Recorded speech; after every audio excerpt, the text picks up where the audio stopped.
Welcome to Action Coaching. I'm delighted that you joined me on tonight because we are going to coach the potential that is in you out of you.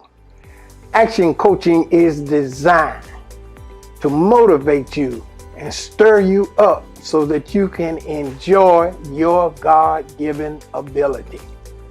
Everyone needs a coach, and a coach is designed to bring out of you what's already in you. As I often say, the very thing that's going to take care of you is already in you. It's just got to be coached up. So we're excited about tonight's coaching session, and we certainly want to encourage you to share it with your friends, share it with your neighbors, become a part of my marketing team. Many of you say, what's your marketing team? That's one person sharing it with another person and another person sharing it with another person. And before you know it, everybody knows about action coaching. And thank God for technology because you can just hit share, share, share, and so many people will be blessed by the coaching session on tonight.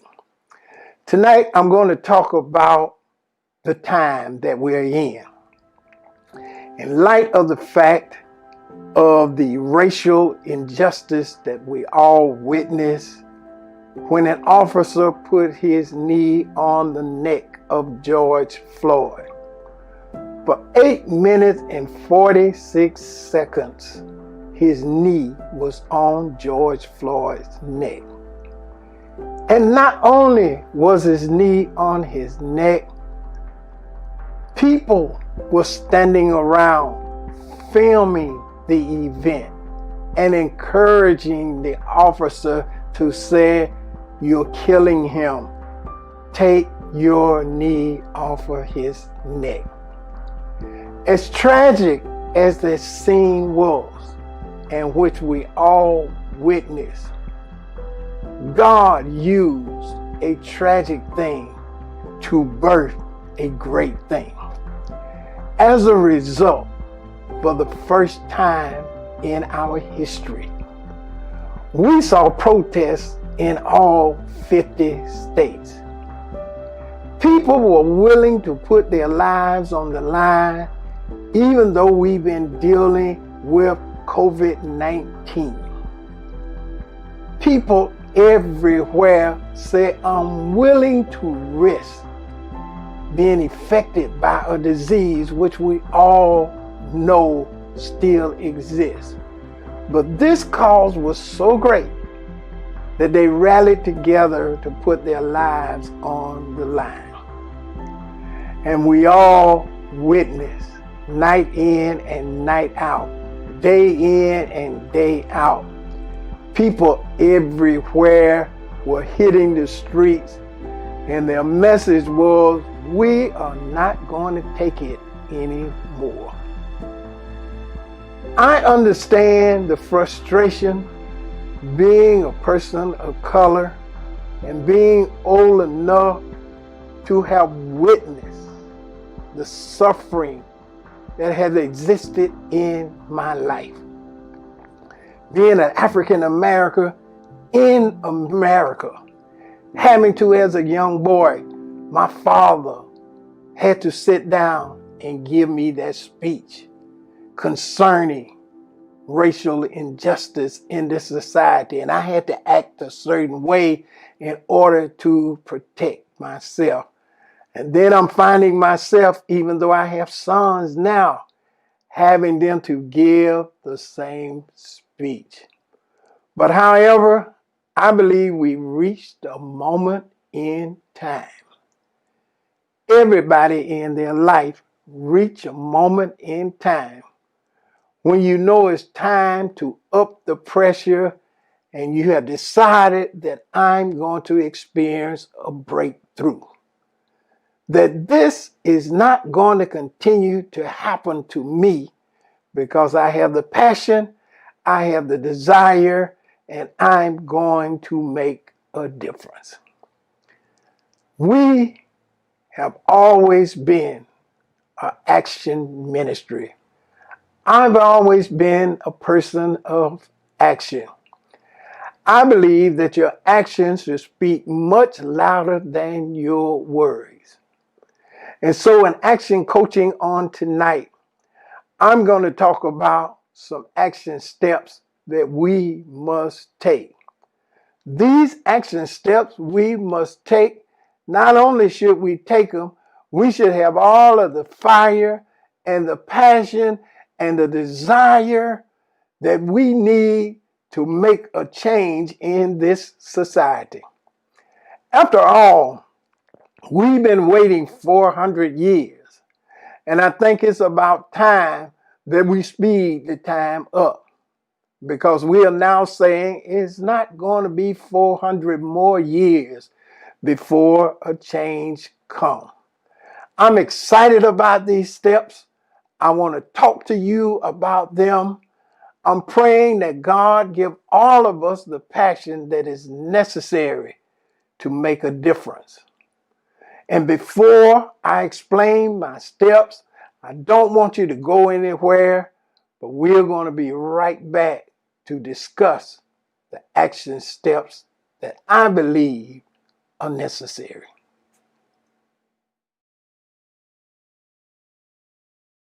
Bishop Wiley Jackson here. Want to encourage you to make sure that you follow the CDC guidelines concerning protecting us during this virus. It's not about you, but it's also about protecting the ones that you love. Share the word with a friend and keep the word in action. Welcome back. Now remember, I left off and I said that I was going to talk about some of the action steps we need to take. Now, I'm going to say this, and I know that a lot of people might have a problem with it, but we don't care. I firmly believe in protesting, because after all, if we don't protest, we will never be heard. It has been proven over and over in history, until people protest, we were never heard. From Rosa Parks taking a seat on the bus, to Dr. King marching over the Selma Bridge, and on and on and on in our history, until people stood up and protest, the majority would not hear them. I believe that during this particular time, we should not let this protest die. We should up the protest. We should keep the fire, the passion, the desire. Marching. If you can't march, sign petitions. If you can't sign petitions, give money and support those that are marching. There is a way that we all can get involved, because this is not going to just change for a person. It's going to change for all of us. And it's time that all of us experience the change that we so richly deserve. And I believe that these things are necessary. I'm excited about our younger generation. They too now understand and have taken it to another level. The marches and the protests that we experienced at an early age. And so I'm excited about them. And we want to hit the streets and protest with them. Many people say, well, how long are you going to protest? We're going to protest till the job is done. We're going to sign petitions. We're going to donate money. If you can't sign petitions, you can't donate money, you can't march, you can stand down there and hand out water. You can set up a station where people can get refreshments to continue the fight that we are in. No longer will we take for social injustice. No longer will we remain silent, but our voices are going to be heard. And not only our voices, but we reach to such a place in time that people all over the world understand that this is a time to make a change. That people everywhere are saying, we are not going to wait any longer. We're going to be that generation that makes a difference, not only in our generation, but in generations to come. So I'm excited about it. So for those of you that have different thinking about protest, understand this.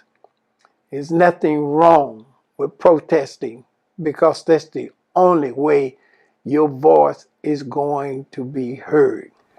And not only are we going to protest, but we are going to make sure that through the avenue of voting, going to the polls, making sure that we register. I live in Georgia, the great city of Atlanta, Georgia. And the one thing I found out about Georgia is that Georgia is one of the leading states that try to suppress the vote. I know that voter suppression is going on all across the country, but Georgia is one of the leading states. But however, we're going to vote because we're going to hold every politician's feet to the fire, so to speak, to make sure that they do what's right for all of the people. And it's about time that they do what's right for us. But the only way we can do that is that we have to vote. Not only just in a national election, but we got to vote in the local elections. We got to make sure that those are in power or going to be served notice that we are going to hold them accountable. So I know they try to make it difficult, but we're going to do what we have to do. Whatever form we need to fill out. We need to help one another. If you're a young person and have parents that don't understand all of the language they use concerning voting, then we want you to help them out. And certainly, we want to encourage all of the young people. It's time for you to vote. It's time for your voice to be heard and let the country know we are not going to take it anymore. This is a moment, this is a time, and we're not only going to take a small step forward, but we are going to take giant steps forward. So I'm excited about we're rising up now. And we're using the tools that we can use to make a difference. And voting is one of them. More of us have to vote. I thought about in 2018, during the governor's election between Brian Kemp and Stacey Abrams. Stacey Abrams lost the vote by 50,000 votes, which would have been an historic vote. We would have had the first African American in our time as governor of the state of Georgia. Now, here was the amazing thing. There are 3.4 million African Americans in Georgia, one of the largest states for African Americans in the country. So that served notice that whenever we combine our talent and our strength and we go to the poll, we can shape any election we want to. So I want to encourage you to make sure that we make a difference. Now I know I've said a lot about the action plans we need to take, and this is nothing new. It's been said time and time and time again. But however, it's different this time because we stand before a door that we can kick wide open and begin to make progress, not only for ourselves, but for our kids that will come after us and their kids that will come after them.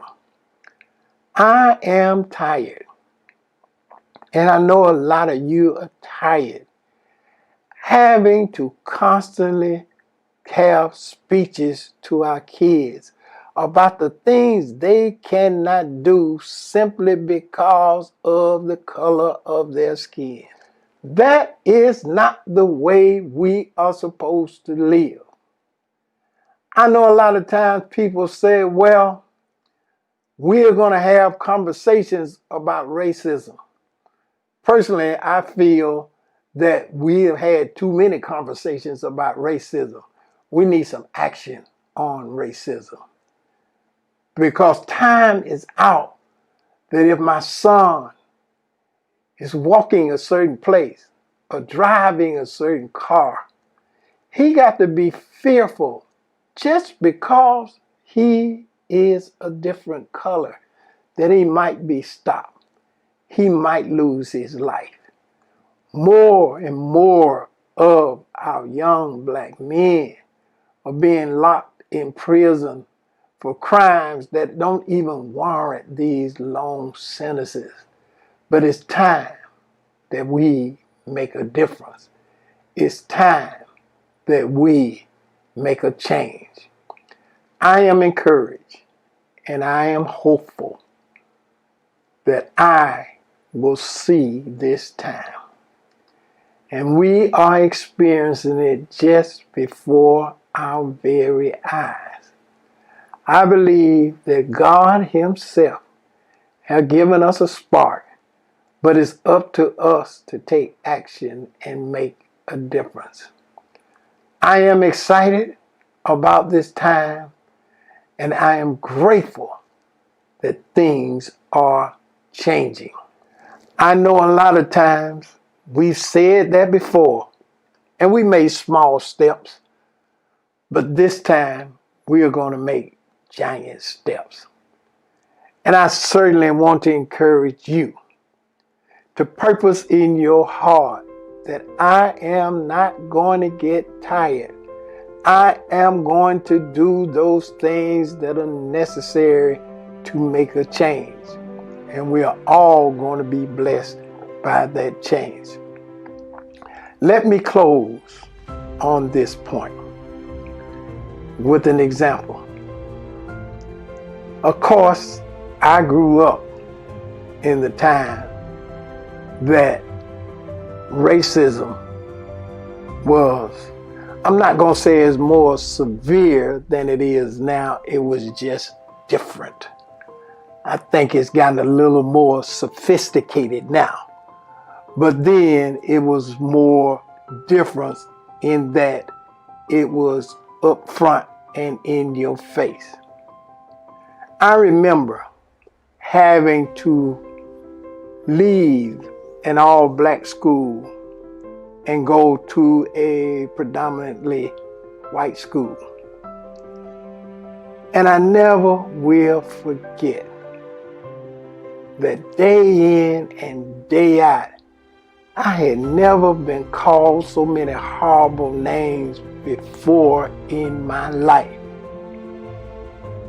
And every day I went to school and I was angry.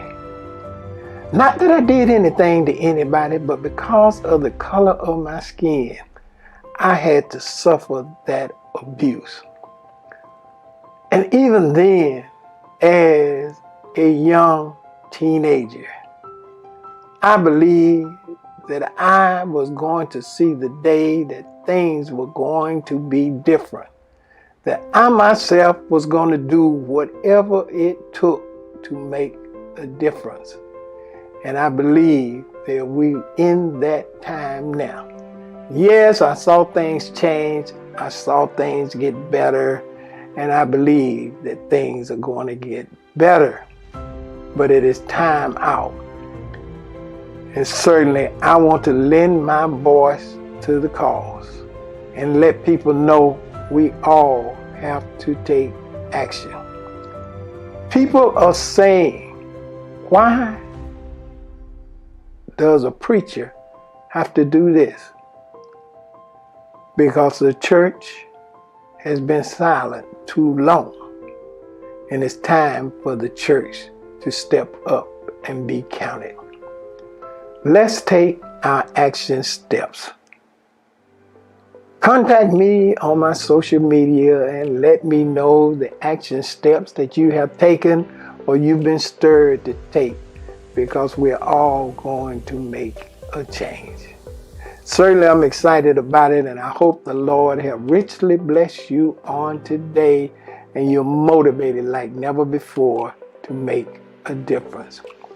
Well, the Lord bless you. I'll be right back with another exciting announcement. Bishop Wiley Jackson here. I come to announce an exciting new show, Leaders on Leaders. It's going to be a special podcast, and we are going to explore the minds of leaders.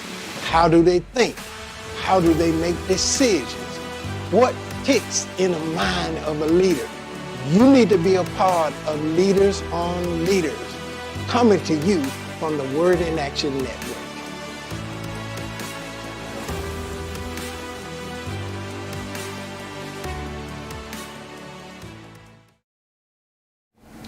Welcome back. Certainly, I have enjoyed sharing with you on Action Coaching this week. And I want you to host watch parties and share with others so that they too can be blessed by the message on tonight. I know they might have been working, they might have been doing something, but certainly we're excited about them experiencing what we talked about on tonight. They too need the coaching that we have brought forth. I certainly want to encourage you to support us here at Action Coaching. Your support allows us to continue to share these coaching sessions with so many people, and they definitely are being blessed by it. There is a link in my bio that can show you the various ways that you can sow unto the ministry of Action Coaching on tonight. We want to challenge you.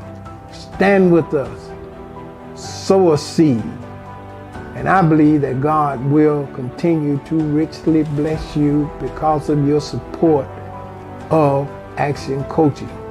After all, if we do not give, we cannot receive. It's a principle. You give and you reap. You stand and believe, and God opened miracle doors for you. So I certainly want to hear from you. Sow that special seed, and the Lord will richly bless you. Well, the Lord bless you. I've certainly enjoyed sharing with you, and as I do each and every time, I want to encourage you. Share the word with a friend and keep the word in action.